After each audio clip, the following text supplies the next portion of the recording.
সবগুলাই কিন্তু আমাদের ঘরে খাবারের জন্য রাখছে। এটা বা 5টার মতো মেল আছে। এই 5টা ফিমেল দিয়ে কি আসলে ডিমের মধ্যে ব্রুন আসবো কিনা। আসসালামু আলাইকুম ওয়া রাহমাতুল্লাহি ওয়া বারাকাতুহু। বাবা চলে আসছে 3 তলায়। আর আজকে বাবা আসার পিছনের কারণ হচ্ছে আমাদের এখান থেকে একটা টাইগার মুরগি নিয়ে যাবো। এখানে যতগুলো মুরগি দেখতেছেন টাইগার সোনালী সবগুলাই কিন্তু আমাদের ঘরে খাবারের জন্য রাখছে। মেহমান আসলে বা আমাদের খাবারের প্রয়োজন হলে এখান থেকে এই যতগুলো মুরগি দেখছেন এখান থেকে আস্তে আস্তে করে একটা একটা করে নেওয়া হয় আর কি। তারপর বাবা চলে আসছে আমাদের কোয়েল পাখিগুলার খাবার দেওয়ার জন্য।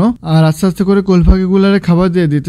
আমাদের এই কোয়েল পাখিগুলা এখন মোটামুটি আলহামদুলিল্লাহ ডিম পারতেছে। বাবা আজকে 2 দিন যাবত ডিম সংগ্রহ করে নাই। এখন তারা আমার যতটুকু ধারণা সম্ভবত 10 থেকে 12টার মতো ডিম দিতেছে বর্তমানে। আমার এখানে টোটাল কোয়েল পাখি হচ্ছে 34টার মতো। আর এখানে 4টা বা 5টার মতো মেল আছে আর বাদ বাকি সবগুলা ফিমেল। এখন 10 থেকে 12টা যেহেতু ডিম পারতেছে এটা কি ঠিক কিনা, নাকি এদেরকে কোনো মেডিসিন খাওয়াইতে হইব বা এদের ডিমের আরো উন্নতি করতে হইব অবশ্যই জানাইবেন। আর আরেকটা কথা হচ্ছে কি, আমি চিন্তা করতেছি এই কোয়েল পাখির ডিমগুলা মেশিনের মধ্যে বসাবো। এখন আর একটা চিন্তা হইলো, যেহেতু এখানে মাত্র 5টা ফিমেল, এই 5টা ফিমেল দিয়ে কি আসলে ডিমের মধ্যে ব্রুন আসবো কিনা। যদি আসে আর আপনারা যারা ভালো করে কোয়েল পাখির উপর ধারণা রাখেন অবশ্যই আমাকে জানানোর চেষ্টা করবেন প্লিজ। আমি চিন্তা করছি এখান থেকে আরো কিছু কোয়েল পাখি যদি বাড়াইতে পারি তাহলে ক্ষতি কই। দেখেন কতগুলা ডিম জমা হয়ে গেছে মাশাআল্লাহ। অবশ্যই জানাবেন এই ডিমের মধ্যে ব্রুন আসবো কিনা। তারপর বাবা চলে আসছে আমাদের দোতলা হাঁসের সেটআপের মধ্যে। আর আজকে হাঁসের সেটআপের মধ্যে আসার পিছনে কারণ হচ্ছে হাঁসের ঘরটা পরিষ্কার করা লাগবে। দেখেন যে ক্যারেটটা দেওয়া হয়েছে, ক্যারেটের মধ্যে কি সুন্দর করে হাঁসে বসে রয়েছে আর এখানে ডিম পারতেছে। আগে যে খাঁচাটা দিছি না, ওই খাঁচাটা আসলে ছোট ছিল, ওইখানে ঠিক মতো বসতে পারতো না। এখন সুন্দর মতো বসতে পারে আর রেগুলার ডিম দিতেছে।